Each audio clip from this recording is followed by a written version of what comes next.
Hello everybody, this is Thomas Marr. We're doing a class today on youth cordials, and those are non-alcoholic cordials, basically a fruit syrup. So that's pretty much just going to be, we're going to make a simple syrup out of water and sugar. We're going to pour it on top of some fruit and some herbs, and then you're going to let that sit overnight, and then you're going to have a yummy non-alcoholic cordial that everyone can enjoy. And these are great to have on ice cream. They're good to put in water like you would a sakanja bean to give a flavored drink. It's also really delicious just to have it straight, really thick and syrupy though. But there's a lot you can do with this in addition to just drinking it. You can actually use it in cooking as well.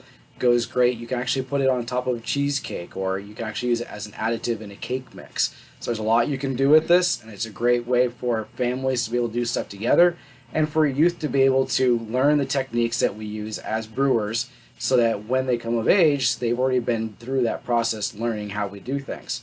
And we did this as a little experiment at our last investiture for Endward.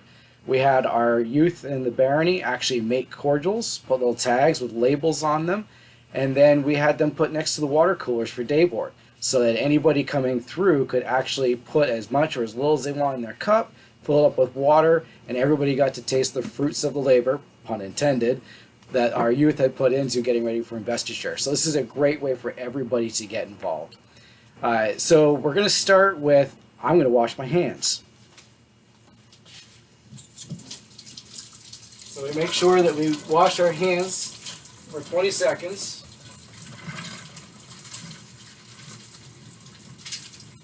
And whether you're at home because of coronavirus or not, doesn't matter. We should always be washing our hands before we cook anything for anybody else.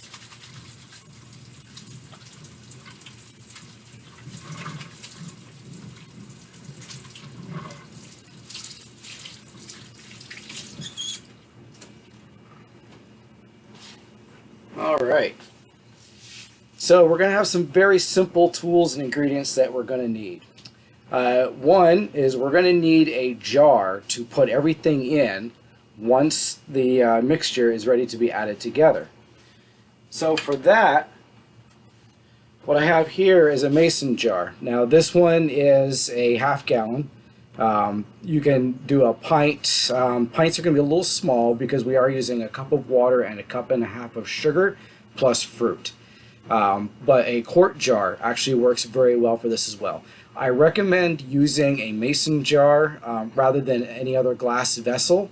I say that because for a long time I used these. These are just your regular flip-top lid jars that we put flour and sugar. They do work quite well as far as holding in liquid. However, after a couple uses, when you're boiling water and putting it directly in here, it does weaken the glass. And over time, after about 4 times, I actually had these start to crack on me after I'd put stuff in. And when that happens, you obviously lose everything inside. You have to remake the entire cordial. So instead of using these, I started using mason jars. The nice thing about these mason jars is they are a thicker walled glass, and these are usually tempered so that they can deal with extreme temperature changes in a fast time frame. So what I'm actually going to do is I'm going to stick this on the stove next to the pot that I'm going to start making the water mixture with, so that this is warming up as well, so it's not boiling water going into a very cold glass. You want to get it at least room temperature, if not more than that. So I'm going to stick that here right on the stove where I'm going to be making our simple syrup. Now our simple syrup is a very simple mixture. It is 1 cup of water to a cup and a half of sugar.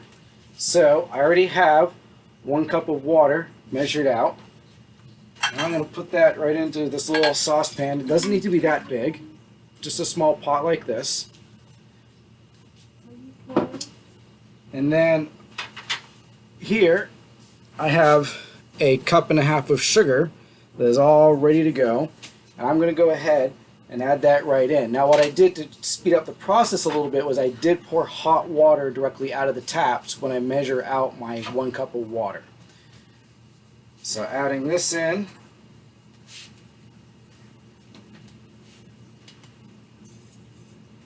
There we go. And then I'm going to bring that up to a high temp heat. Bring that jar a little bit closer to get the heat from that.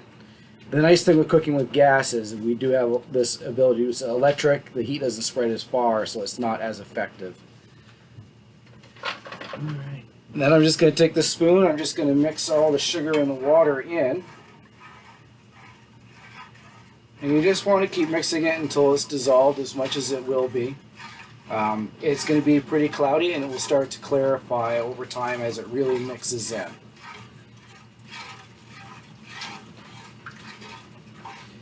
So I'll go back to stir that occasionally just to make sure that everything is getting thoroughly mixed in as we go. Now for today, I decided to do one of my children's recipes. They had done a strawberry cordial, and I'm going to add my own little twist to it. So I'm actually going to be using, since we're doing 1 cup of sugar, a cup and a half of sugar and 1 cup of water, I'm going to do 1 cup of fruit, and then I'm going to add a little bit of spice to it, a little bit of herbs. The general recipe is a cup of water, cup and a half of sugar, and 1 cup of any kind of fruit that you'd like. You can put more than a cup of fruit in, but what you will have happen over time is if you add more and more fruit, it won't be submerged under the liquid as much, so that you won't actually get a lot of that liquid getting saturated. It'll actually get sucked into the fruit, and then you don't have a lot to strain out after we're done with the process. So I've got strawberries here that I'm going to cut up. Now you can use fresh strawberries like I have. I mean, these ones here are just from the local grocery store, you know. And I'm going to be taking the tops off right here. Just like that, so I don't have any of the leaves left. And then I'm going to dice this up. Now it doesn't have to be finely diced, so I'm actually going to just do it in quarters.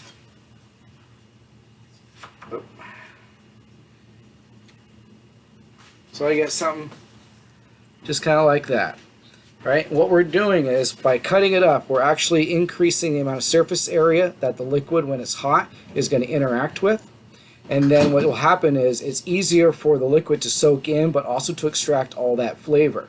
So we do this all the time in brewing. Either you freeze the fruit, which helps break the cell structure down, so you're going to get more flavor out of the same amount of fruit, or you dice it up like this so that you get more surface area, more interaction between the liquid that you want to drink in the end and the item that is giving its flavor to it. So I'm going to put that right in my jar, and I'm going to keep dicing up more of these strawberries. Is that I have about a pound of them. Now some of these we're going, so there's a little bit of a bruising on them, but we're doing brewing with this, so it really doesn't matter. It's not going to create any off flavors, which means it's a great way to also use up any of your old stuff that, you know, the kids might not want to just muckle right onto and eat as is because, oh, there's a bruise. This is a perfect way to use that up. So we're going to dice all these up.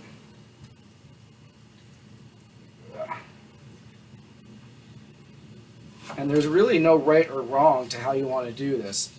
This is just a very basic recipe with stuff that we can find in the grocery store all around us. This is not based in particular off of any period recipe. The idea with this project is that we're teaching techniques and the way that we approach projects for kids to learn what we're going to be doing later. One thing I've been having our kids do is to actually keep a journal.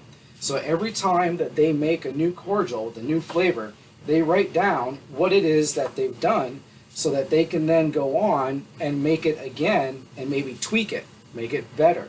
And if someone says, hey, remember that cordial you made last time? You remember how that was?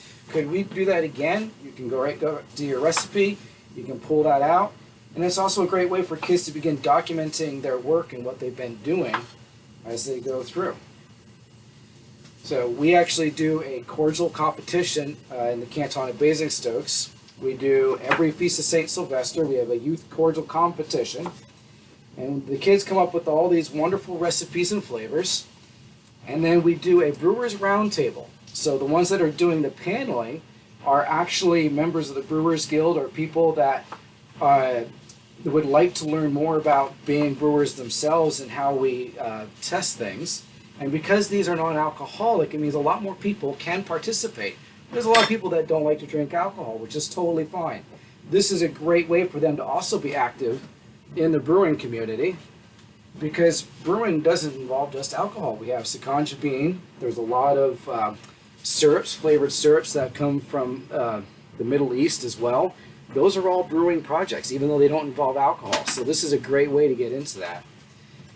So we do it as a round table, and then we have our young contestants sit with the round table, and they're asked questions, and they present what they're doing. And then at the end, the judges will sit around and discuss all the different categories that we go through. We use the rubric that the East Kingdom uses for our roundtable format, and they come up with a winner. Then after that, we put everybody's stuff out onto the bar area with a little label on it and little baskets with stuff for people to vote on. And those are beads that they can vote. So it's a populist vote.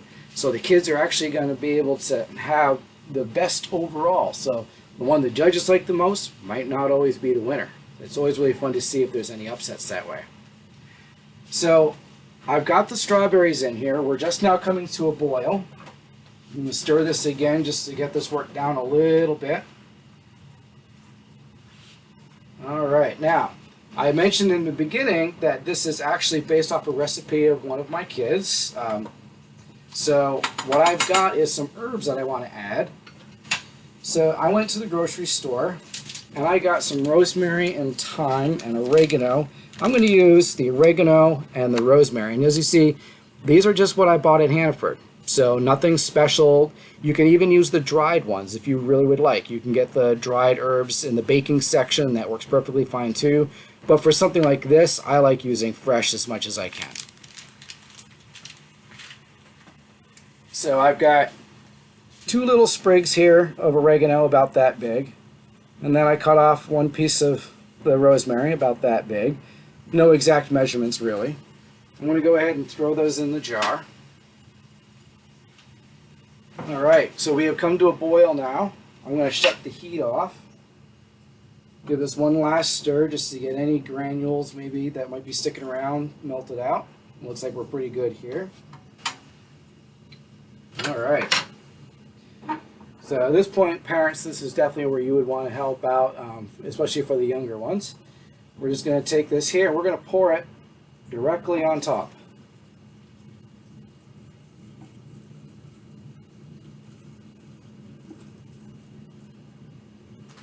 Alright, now before we lose too much steam, I'm going to put the lid on that. As I said, it's just a regular mason jar.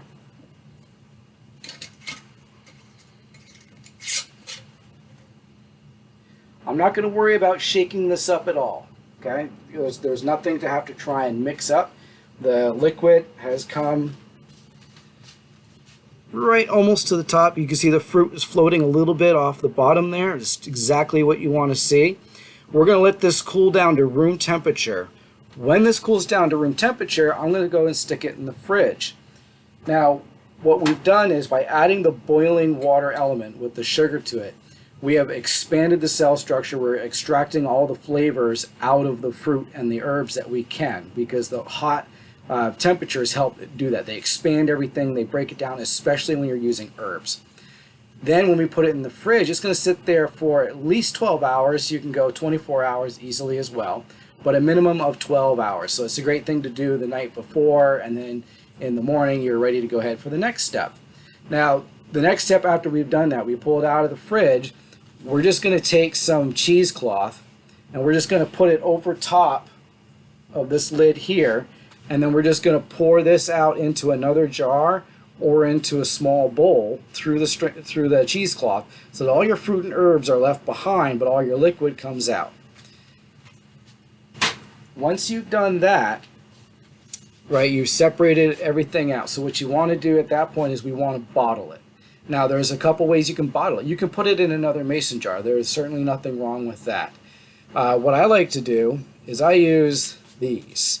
All right, you see a lot of adults use these for cordials. The nice thing with these flip tops is that they're easy to seal and to reuse. They got the little rubber gasket there. We can always get new rubber gaskets. These also make great gifts, but it's easy to be able to seal these and then transport them. Now I will say that you don't want to hold on to these any longer than a week. All right, so once you've bottled it, you have about a week to use it up, or This is where mom and dad take over, because after a week, it is a sugared substance. It's going to have possibly wild yeast in it from your fruit, which means you're going to get a very tasty adult beverage within about 2 to 3 weeks afterwards. But you'll start getting a lot of outgassing to the point where you'll start noticing pressure on the pop top within a week. So generally we try and do these small batches the size that we've done today, because you're going to be using that up within the week time frame. You can freeze it if you would like to. Go ahead and put it in the freezer, and then you can defrost it later for a later event. Also make really great popsicles, by the way. Really tasty. So that's just one thing you want to keep aware of. We did these one year at the Hunt. I did it as a class, which takes place in October. I got 3 messages about 4 weeks later saying, hey, I forgot it in my front seat of the car, and it tastes great, but definitely not for kids. So just keep an eye on that. Make sure that you either freeze it or use it up within that week's amount of time. But these are a great way for the kids to have fun, and it's so simple to do. Quick and easy. I mean, I started boiling things at the beginning of this video, and it's already in the jar. It's ready to go in the fridge. Now we just wait for 12 to 24 hours before we strain it out, and we're ready to bottle. So it's that easy. It's a great way to have fun with the kids. Everyone loves doing it. And don't worry at this point, especially with the younger kids, don't worry about getting period recipes. Just let them have fun. And one thing that I do, as I mentioned before, is we do these little journals. So I got these nice little ones here for the kids, and they write down all of their different recipes that they do over time with the dates on them, what they call it, and then their ingredients and all that, because this way they can go back to it and keep documenting what they've done, or hey, I want to try to change something. As they get older, then you start looking at, okay, are there period sources? So the past 2 years with our kids, we've gotten away from just throwing things in to saying, okay, so we know how you make these cordials, but can you only use ingredients that you can prove are period, right? That's a great next step. So they have to figure out what herbs, what fruit would actually be period. They can put those in as ingredients, and then start looking at a lot of recipes. I've had a couple sent to me that were from Arabia that really looked tasty. I got to try some. We had one that was a pomegranate made by Agatha Wanderer, which was fantastic. That was a period recipe. It was basically the same process as this, but a lot more boiling down. So it's a very easy stepping stone, and it's a great way for everyone to get involved. So I will be posting a video of this on YouTube, and then I'll share that across the East Kingdom and SCA at large if people would like to. So I hope you guys had a great time with this, and at this point I think we're pretty much set. If you guys have any questions, please reach out to me on Facebook and I'll be happy to answer them. Have a good day.